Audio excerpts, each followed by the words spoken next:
This show is brought to you by Safety FM.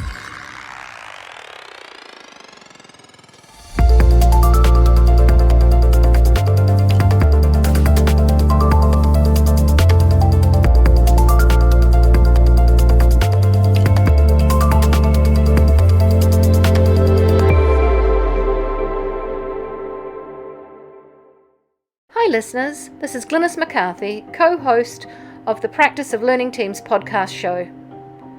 Learning Teams embraces and respects the need for functional diversity and the diversity of thought to be present and an integral part of organisational and worker learning.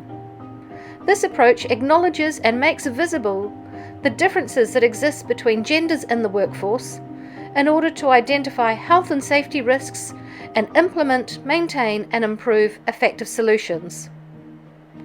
Today is an episode of our special podcast series on women's perspectives, adoption and approach on the new view of safety and learning teams, where I have a discussion with a woman who represents organisational leadership, industry advocacy, safety practitioner and the regulatory authority. We will explore that individual's own journey, the role of gender in safety and the potential of the new view of safety and of learning teams.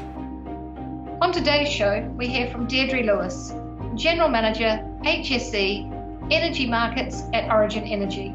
Deirdre is based in Sydney, Australia. Origin is one of Australia's leading energy companies, exploring, generating and delivering energy to over 4 million customer accounts. They have an important role to play in providing electricity, natural gas, solar and LPG to Australian communities and work every day to make energy more affordable, more sustainable, smarter and easier for customers. Please join me and my special guest Deirdre as we learn and improve together. Hello Deirdre, thank you so much for giving us some of your time today. I was hoping that I could ask you a few questions just about about how you got into this line of work, how you've stayed in this profession, what do you think some of the challenges have been, where your successes have been, and really just have a bit of a chat if that's all right. So if I get started, can you tell us how did you get into this line of work? It's actually a bit of a strange story, really. I started as a scientist or an experimental scientist working for CSIRO, and then I was offered an opportunity to set up a greenfields laboratory in a food company, doing essentially chemistry, biochemistry. I kind of gone from biology to chemistry, biochemistry, set up a analytical laboratory for a large food company in Australia and ended up managing the quality system and the so quality assurance and the system element of it. And then one day there was an industrial accident at one of the sites that I was supporting from a quality perspective. And I'd done a lot of work around standards in ISO and HACCP and those sorts of things. And when the industrial accident occurred, it was obviously a really big deal. This individual lost his arm, and the organisation really needed some help to adjust the systems or have a look at how their safety systems were working. And because I'd had a lot of experience in systems, I essentially helped that organisation to reshift their system. And then I got really interested in the safety systems side of things, and thought, well, this is actually quite different, not from a systems point of view, but from a humanistic point of view. I felt it was quite different from the quality side of things. So I thought, well, where can I go to learn a little bit more about where safety is done differently or well from an industrial point of view? And I'd always worked sort of at the heavier end. So I was really fortunate to get a job in the steel industry. So I went there, and that's how I got into safety systems, if you like. So it was quality, safety, environment, and systems. So that's kind of the safety bit. And then as soon as I got there, I realised that I can manage systems really well. I know how to set up an ARTA accredited laboratory. I know how to do that, and was able to manage that really well. But from a humanistic point of view and from a people point of view, I was really very green around the ears in terms of safety. So I sort of started to really learn my craft in the steel industry from a safety point of view. And then I did a lot of the traditional safety stuff and then moved into oil and gas. So that's kind of how I ended up with a safety bent, if you like, but really my background's science and quality and then morphed into safety. So it's kind of a strange pathway. But I have stayed in safety and that space because I just find it super rewarding. I think that there's so much opportunity to improve the way people work and live, and it's quite complex. And so I've found that every day is a day where you can influence a leader, or every day is a day where you can influence a worker, or and I feel like I'm learning every single day about something new. So that's how come I've stayed, I think. So yeah. By the sounds of it, you started off in something in an industry that was quite male dominated in the steel sector. What were some of the issues that you faced as a female health and safety professional when you started? Oh yeah, it's quite interesting because all of the places I've worked have been very male dominated, including CSIRO back in the day. I think that certainly in the steel industry, my first site I worked on, I think, was like 400 men and me. So it was very male dominated. And I think some of the challenges I had was about being credible. So you kind of had to, like the words people would use you'd have to earn your stripes, or there was language that was, I guess, quite boys' club sort of language. And so not just the language, but then in the meetings, you were the only female in most of the meetings. And I think that's really continued very much all the way through my career. It's only really starting to change now, probably in the last 3 or 4 years. But I think the challenges are that you're often the only woman in the room. Often you're a person who might have a different point of view, or you're not in the boys' club, so you might have something to offer that might not necessarily be something that others have heard before, so they don't understand what you're trying to say. So how you come across in those environments is really important, and it can be quite intimidating if you're in those environments and you're the only voice. If you, one, have a differing point of view, but also two, as a woman. So I think sometimes you get, it's tricky because often, you'll say something and then 3 minutes later, a man might say the same thing and everybody's like high-fiving going, oh, what an amazing thing you just said. I'm like, well, didn't I just say that like 5 minutes ago? So I've had a lot of that across my career, and I think that's quite challenging. So you almost have to, I think, certainly I felt that particularly earlier on in my career that I had to be the best of what I did to even earn a seat at the table. And I had to prove myself once I got there, versus it, what I saw with men generally was that they had got their seat at the table. They didn't have to prove it once they got there. So they would have had to have earned it like everybody else. But I think I felt a lot more onus on me to prove that I was valid sitting in the chair. That's been a really consistent theme as I've spoken to other women who are very successful in this profession, is that they've really had to kind of own their stories. They've really had to step up and make sure that their voice is heard, and often have had to go on and really challenge the status quo. Many of the other women that I've spoken to, one of the things that's been really important in terms of their career path are having role models along the way. What about for yourself? Have you had any sort of standout role models throughout your career? There's been a lot of people who've been really good role models. So I've had some really excellent coaches, if you like. So some have been accidental coaches, and some I've gone and said, well, you're really good at that.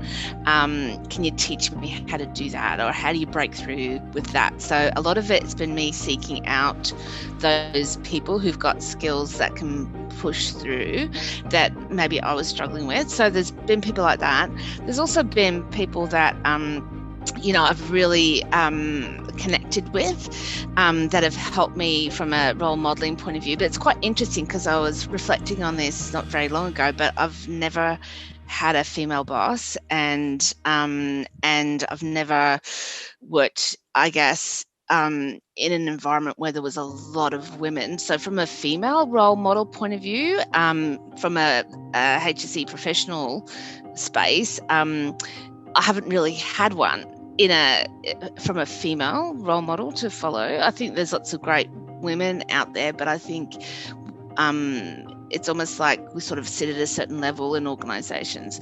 There are other fantastic women, and I think my organisation now is employing some really amazing women at a senior level in other roles, like in general counsel and in external comms and those sorts of things. That's fantastic. But I think it's been slow, I think, to have females in those roles. But I'm just so grateful for having some really fantastic male advocates. And I think, having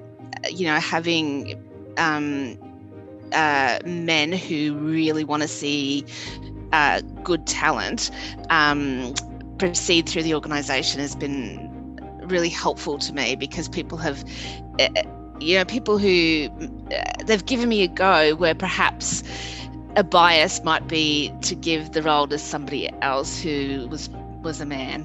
Yeah. You've said that you're starting to see a change in the health and safety profession. So I take it that you're starting to see more women come into the profession. As well as a kind of a diversity in the profession. How important is it for you now to act as a coach and mentor to others, whether it be women in your team or whether it be other people that maybe have come into the profession from, say, a different pathway? Oh, I think it's super important. And I think one of my old bosses said to me, it's all very well talking about diversity, you have to hire for diversity.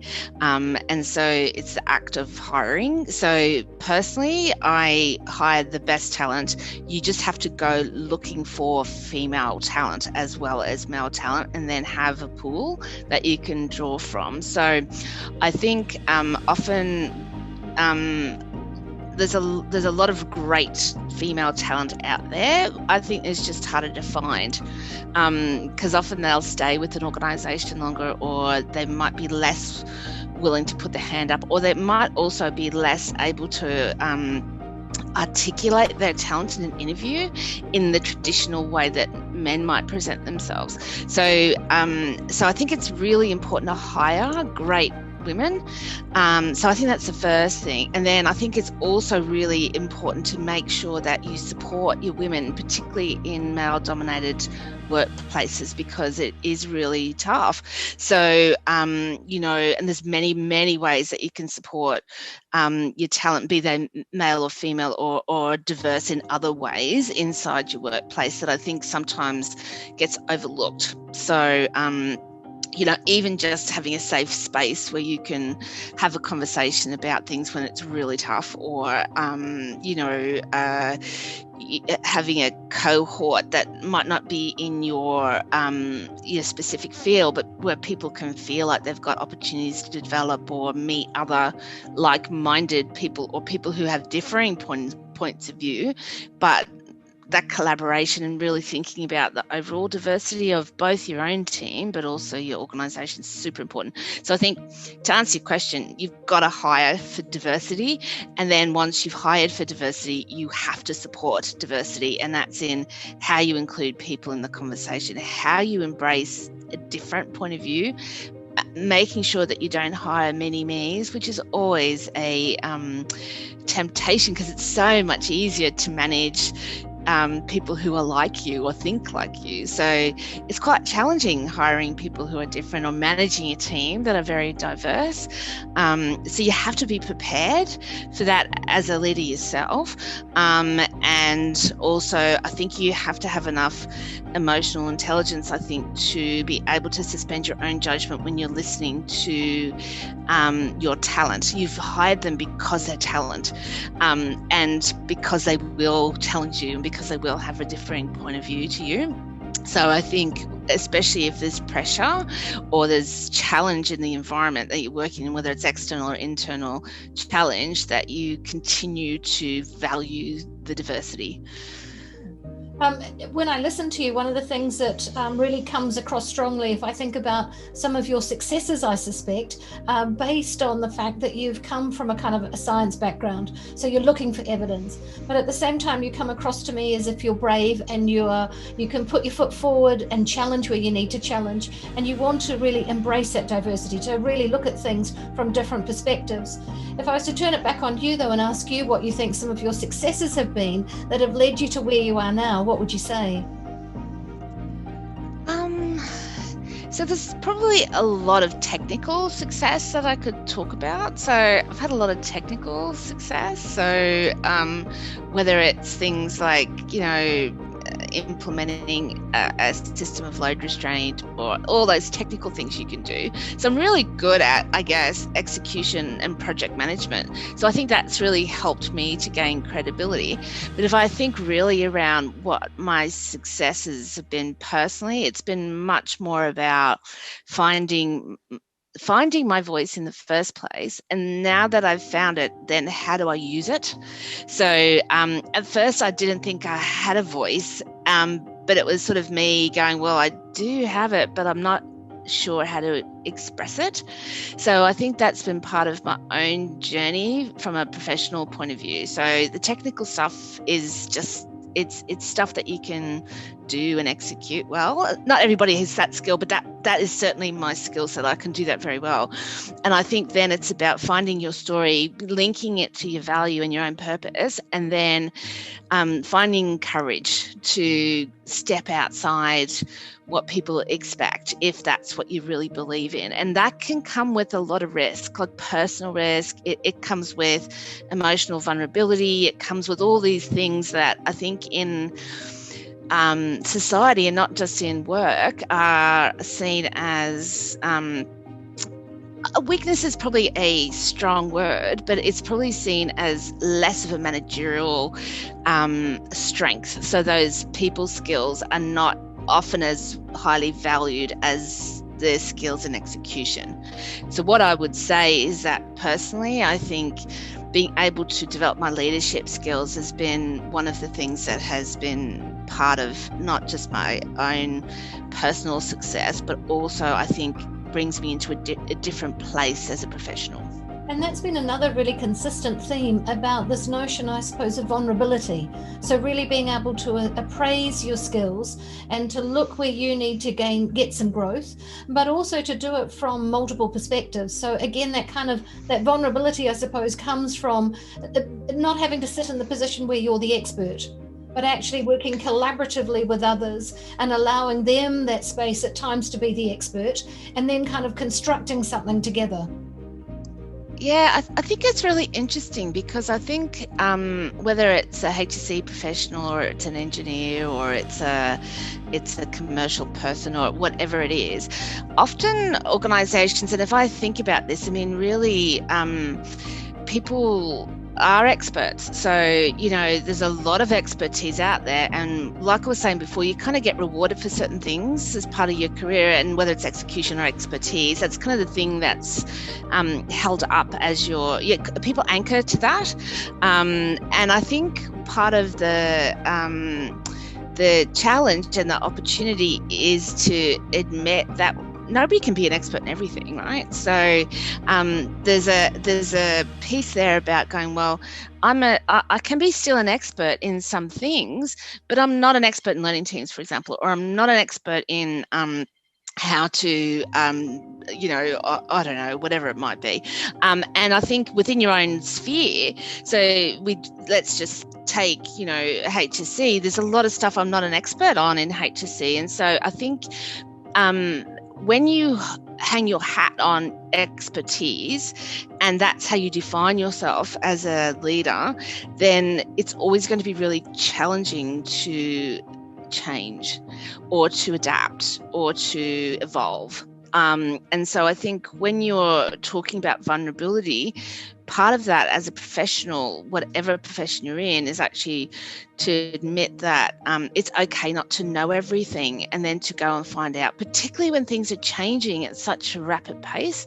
If you think about even just the last 12 to 18 months of COVID, I mean, everything's changed. It's so rapidly. How can anybody be an absolute expert in anything that they were doing before, because it's all changing so rapidly? So we're all trying to change. And then I think it's about really sitting back and going, well, is it okay? Do I feel okay not being the expert in this? And can I sit and learn as well? I'm a student to this as much as anyone else is. And I think once you do that, it's quite interesting what happens, because you give others, as a senior leader, for example, like I am, it gives others license to not be the expert either. And so what I've seen with my team is that anxiety about, I'm not going to be able to run a learning team, for example, it goes away, because well, you're an expert in asking questions, aren't you? Or you're an expert in understanding your stakeholders, aren't you? And so, I think people sometimes have this hesitancy. It's like, well, you don't have to be an expert in everything to be able to bring your expertise to what you're doing today. So the fear can go away pretty quickly if you support your people and support diversity. I think you just have to give people the confidence and help them find their own courage. Yeah, look, I wholeheartedly agree with you. I think that, what we really need to be able to do is to look and evaluate where people do bring strengths and do bring expertise, and really learn to how do we come alongside those people and harness that expertise. If you were thinking about how you might support somebody coming into the field, so whether that be a young female health and safety professional, whether it be a male health and safety professional, how would you support them to kind of develop that complexity of skills, at the same time kind of still keep in touch with that vulnerability? How would you help them to sort of, or what guidance might you give them through that journey? Yeah, I think I think probably the first thing I would do is to explain to them how important it is to understand the context in which they're working. So I think sometimes we undervalue this idea of, well, you really need to understand the business. If you're going to partner with the business, or if you're going to be part of the journey of an organisation, you need to really understand how it works and who you're working with. So I think a young person coming into the HSE space, get out into the business, get out there and work with the people who are doing the work, understand how work is happening, understand some of the challenges, and understand the success. Be curious, not just asking questions that are binary, and try and build trust, because once that trust is built, particularly as a young person in an organisation, it's in many ways, young people have got this great advantage because they are quite curious. Like they're probably more curious than I am. I've got to think about being curious now because I've had so many years of being in my profession. But a young person, if you can instill curiosity in them around the business operation, how the organisation functions, they will learn how complex it is by just being there. And then I think what you can do, and what I do, is to try and get people to understand how they fit into the machine, if you like, of an organisation. So, where they are in terms of the complexity in organisation, and then how we can add value to our organisation through supporting getting better, if that makes sense. Often a lot of what I do isn't actually safety related. it's you'd hope that when you hire somebody and they're a great person for the job, that they've got a lot of that stuff under their belt already, whether it's in the kit bag from either straight out of university or in some other way. What you really tend to find that where people are a little bit less experienced is really understanding the context of the business, or understanding how to really engage in a conversation that's not an audit-like conversation. So I'll see people who, it's quite interesting when I'm hiring that sometimes I'll see people who are very systems orientated, and that's the world I've come from, so I kind of recognize that, and I certainly had a very systems lens when I first started. And then I see these other people who are unbelievably brilliant because they come up through an operational place, so they're very operationally focused, and they kind of get it because they come off from the shop floor often. But what you don't see as much of is people who've got both. So it's really interesting then trying to kind of find a way to develop people to have a crossover. So if a systems person, you really need to get them to understand operation. And then from an operational lens, you need to get them to understand the interface with systems and how important that is. And then how to manage up, and also how to manage down, and good communication, I think. So it's less the technical stuff, I think, more the people call it soft skills, but I call it hard skills. Yeah, and I call it whole person skills. That ultimately what we want more than a beating heart. We want somebody that can communicate. We want somebody who can problem solve, that can make good decisions based on good rational facts. We want people that can work collaboratively. We want people that can facilitate for others so that others can do critical reflection. We want so much. We want a whole person rather than a part. I really appreciate what you're saying in terms of often people come from the lens of the system, and then others come from the lens of the doing, and it's quite challenging at times to marry those two things together.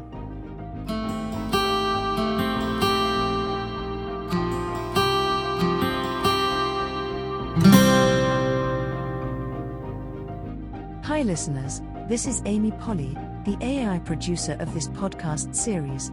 This podcast with Glynis and Deirdre was an amazing conversation that carried over an hour. We have split the podcast into 2 chapters. Please join us in episode 36, chapter 2, as we continue to learn and improve together. Thank you listeners for being part of this podcast. We would love to hear your learnings or other topics you would like us to explore about learning teams. Go to www.podcastlearnings.com and give us your feedback. Become part of the community of practice with learning teams. Go to www.learningteamscommunity.com. Support the authors of the practice of learning teams, purchase the book from Amazon.com, or go to www.learningteamsbook.com for an inside look and other free book resources from the authors. The views and opinions expressed on this podcast are those of the host and its guest and do not necessarily reflect the official policy or position of the company. Examples of analysis discussed within this podcast are only examples. They should not be utilized in the real world as the only solution available, as they are based only on very limited and dated open source information. Assumptions made within this analysis are not reflective of the position of the company. No part of this podcast may be reproduced, stored in a retrieval system, or transmitted in any form or by any means, mechanical, electronic, recording, or otherwise, without prior written permission of the creator of the podcast, Jay Allen.